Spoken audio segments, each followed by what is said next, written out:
dear students. I hope you all are doing well. So, previous day we just started our chapter 4, that is forms, queries, and reports. So, today we will learn how to create a form and how to enter data in a form. Okay, so let's start. Chapter 4 Forms, Queries and Reports. So previously we learned about the objects of Microsoft Office Access. They are tables, forms, queries and reports. I have told you whatever data you have to enter that you are entering in tables only. Tables means it consists of fields and records. Right? Next, forms. Forms are the screens for displaying data and entering or updating data in the tables. So by using forms, you will be add or edit details in the tables. Okay. Next, queries. With a query, you can display the records that match certain criteria. I have told you the example for the students who have scored more than 80 marks in any subject. Okay, so if you are creating a query like that, then you will be able to get only the list of students who scored more than 80 marks. So query means it will display the records that match certain criteria. Next, reports. These are formatted output to display or print batches of records. I have told you the final document that we have created, the final database. After all the modification, we are saving the database. So that formatted output is known as report. You can also take a printout of this report. Okay. So today's topic is about forms. Advantage of using forms. It is not very convenient to enter data directly in fields in a spreadsheet format. You can create forms so that data can be entered conveniently in a formatted manner. That means if you are entering the data in tables directly, it is not convenient because if a large amount of data has to be entered, there may be a chance of errors. So instead of entering data directly in the table, you can create forms so that the data can be entered very easily in a formatted manner.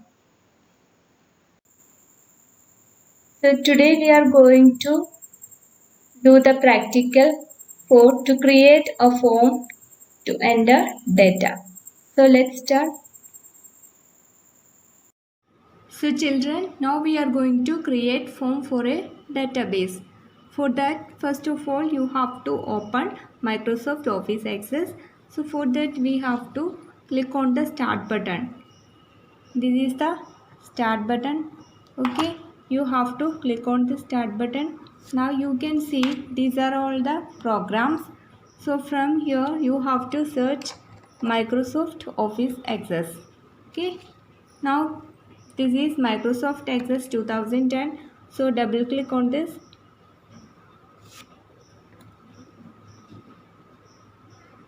Okay, it's opened. Now these are all the databases that we have already created in our previous classes. So you can select any one of these database. So I am selecting the first one. Double click on this database. Okay, now it's opened. Now you can see this is the only table that we have created. So open this table, double click on this is the table created in this database. Here you can see these are all the fields, okay, like ID, name, class and marks obtained for different subjects. So these are all the fields in this table. Now we are going to create a form for this database. For creating a form, you have to click on this create option. Are you able to see? This is the create option. So click here. Now under this create option, you can see here form. So click on this form. Okay. Now this is the structure of a form. Now you can see these are all the details of roll number 1. So you can get all the details of roll number 1 in this same form. So this is ID, that is roll number 1, name of the student, class and marks obtained for different subjects. Okay, so if I want to get the details of roll number 2, again I can get the details here. This is a navigation bar. I have told you navigation bar is used to get the details of next, previous, first or last record. So here you can see 4 arrow marks is available here. This one, okay, this will go for the first record, this one will go for previous record, this will go for next record, and again this will go for last record. Okay, so if I want to go for the next record, this forward arrow mark I have to click here. Now you can see I got the details of roll number 2. Again if I want to get the details of roll number 2, again I have to click on this arrow mark. So I got the details of roll number 3. Like this I will be able to go for the next records. And if I want to go for previous record, by using this navigation bar I will be able to go for previous record. Click on this reverse arrow mark. So you can see here now the previous record has obtained, that is roll number 2 details. Okay, now if I want to go for the last record, this is the arrow mark for last record, click here. So this is the details of last student. Okay, now if I want to go for first one, again click here. So I have obtained the first record details. So like this way we will be able to get the details of different students by using this navigation bar.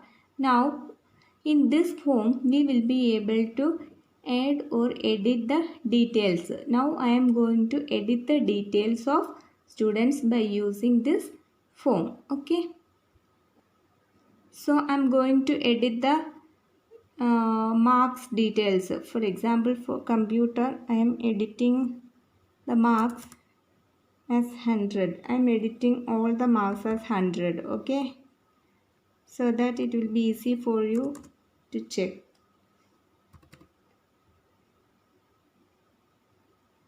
Okay, only for 2 subjects I have edited the marks. For computer and English I have edited as 100. Okay, now whatever changes you have done, you have to save. So go to file, click on file and save.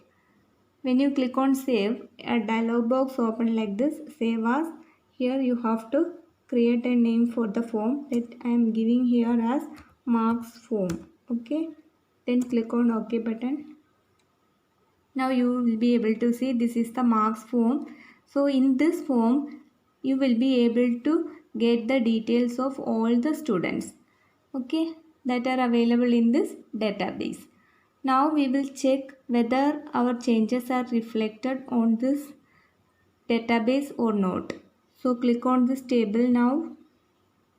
Now you can see the marks of computer and marks of English has got changed, right? So like this way you will be able to edit the details of student. Now I am going to edit the details of roll number 5.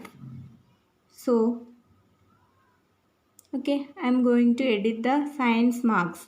He got 99 marks, so I am going to edit it as 100 marks by using form.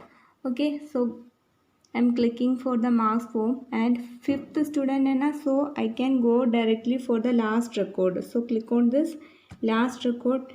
I got this record. Now I am going to edit the marks for science as 100. Okay, now I have to save. Whatever changes you are doing, you have to save this. Now you can check here. In this table you will be able to check whether the changes are reflected or not. Now see here, yes, it has changed. Like this you will be able to edit the details of students or edit the details in a database by using a form. Okay, so what is the benefit of using this form means, if you are entering the details of the student in the table directly, it will take so much of time and it will make some confusions also, right?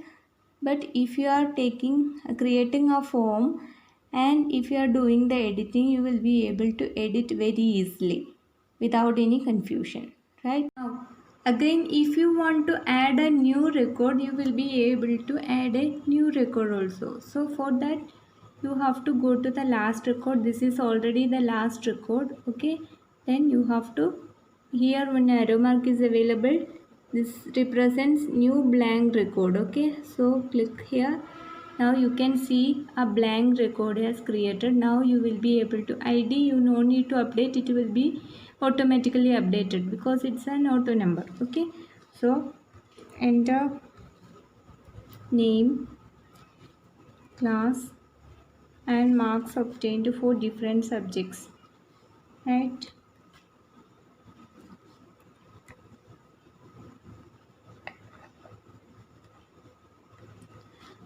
Okay, now you have to save the changes, whatever changes you have made, you have to save this, okay? Now we will check whether this new record is added to our database or not, okay? You can see here. So if it is not there, you have to just refresh, give a refresh all. Now it's